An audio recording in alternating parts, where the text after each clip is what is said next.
بسم اللہ الرحمن الرحیم۔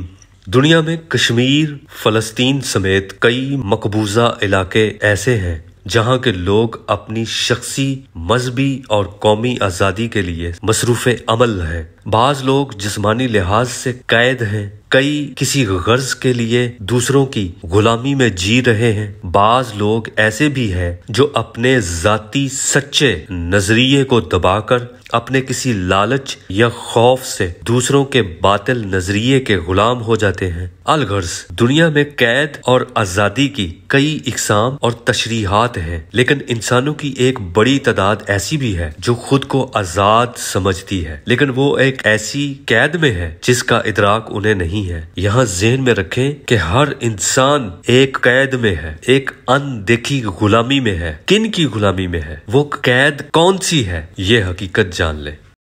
ابھی وضاحت جاری ہے، اسے توجہ سے سمجھیں، اور اگر آپ بڑے دل والے ہیں تو اس آگہی ٹی وی کو سبسکرائب کر لیں، اس سے آپ کو فائدہ ضرور ہوگا انشاءاللہ۔ اللہ تعالیٰ نے ہر انسان کو فطرتاً آزاد پیدا کیا ہے، لیکن اس حدیث کے مطابق ہر انسان کی آزمائش کے لیے اس کے ساتھ ایک شیطان جن بھی پیدا کیا گیا ہے جس کا تعلق ابلیس کی خنوس نسل سے ہے۔ دوسرا انسانی وجود میں یہ لطیفہ نفس جس کا تعلق اس ناسوتی حیات سے ہے جو اس آیت کے مطابق برائیوں کی طرف انسان کو راغب کرتا ہے۔ صرف زمینی حقائق اور دنیاوی معاملات میں ہی انسان کو مصروف رکھتا ہے۔ نفس انسان کے جسم کو ہی نہیں، دل اور دماغ اور عقل کو بھی اپنے اختیار میں لیے ہوئے ہے۔ شیطان جو کہ ایک خناس جن ہے، وہ اپنے آتشی وسوسوں کی صورت خون میں شامل ہو کر انسان کی طبیعت اور مزاج کے مطابق اسے اپنا غلام بنا کر اپنی پیروی میں لگاتا ہے، اور یہ انسان کی سب سے بڑی غلامی ہے، اور اس غلامی پر غیرت ایمان کی وجہ سے آتی ہے۔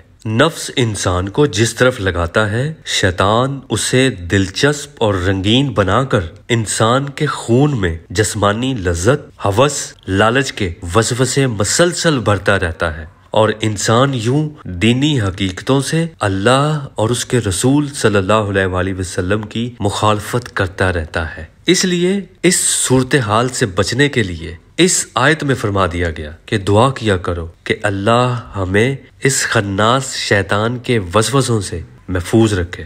جب تک انسان اپنے اندر بیٹھے خناس شیطان اور نفس امارہ ان دو دشمن آقاؤں کے خلاف بغاوت نہیں کرتا، ان کے ہر حکم کی نفی نہیں کرتا، تب تک انسان ان کا غلام ہو کر ایک پست اور غلاظت زدہ زندگی جیتا رہتا ہے، اور آخر میں نامراد ہو کر خاک ہو جاتا ہے۔ اور جو بندہ اپنی بھرپور کوشش اور فضل الہی سے ان کی غلامی ترک کر لیتا ہے، ان دونوں کی نفی کرنا سیکھ لیتا ہے، وہ ہے ایک حقیقی آزاد شخص۔ پھر وہ آزاد حیثیت سے عظیم کام سر انجام دیتا ہے اور دنیا اور آخرت میں عظمت پاتا ہے۔ اس لیے سب سے پہلے شیطان اور نفس سے اپنی ذات کو آزادی دلوانا حقیقی آزادی ہے۔ پھر باری آتی ہے جسمانی آزادی کی، جس کے ساتھ مذہبی، نظریاتی، شخصی آزادی منسلک ہوتی ہے۔